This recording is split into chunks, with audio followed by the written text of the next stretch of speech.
امام مالک کہا کرتے تھے نا کہ ہر آدمی کی بات لی بھی جا سکتی ہے، رد بھی کی جا سکتی ہے، لیکن اس صاحب قبر کی بات جو ہے وہ رد نہیں ہو سکتی۔ اس لیے امام مالک اور دوسرے ائمہ کی باتوں کو چھوڑا جا سکتا ہے۔ اسی وجہ سے امام مالک رحمۃ اللہ نے جب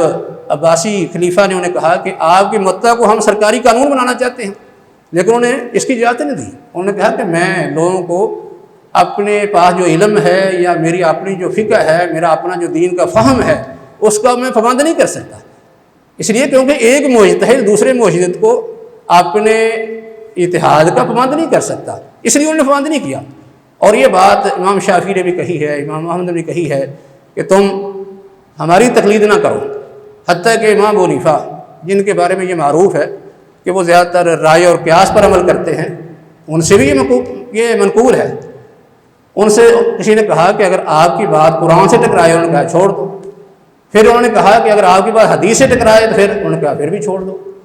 پھر انہوں نے کہا کہ اگر آپ کی بات کسی صحابی کے قول سے ٹکرائے، انہوں نے کہا پھر بھی میرا قول چھوڑ دو۔ اس لیے وہ اگر اپنے قول کو، اپنی فقہ کو، اپنے فہم کو جو ہے وہ قرآن حدیث اور صحابہ کے اقوال کے مقابلے میں رد کر سکتے ہیں، چھوڑ سکتے ہیں، دوسرا آدمی جو ہے کیسے تھاٹی بن سکتا ہے؟ ابو یوسف نے بیان کیا ہے کہ امام ابو حنیفہ کا یہ موقف تھا کہ اگر کوئی آدمی وقف کو بیچ دے تو اس کو بیچنا جائز ہے، لیکن جب ان کے سامنے حدیث آئی کہ آپ کا فرمان ہے کہ لا یباع ولا یوہب ولا یورث،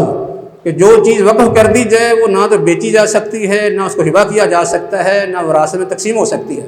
تو کہنے لگے کہ اگر میرے استاد کو یہ حدیث مل جاتی تو وہ بھی اپنا موقف چھوڑ دیتے۔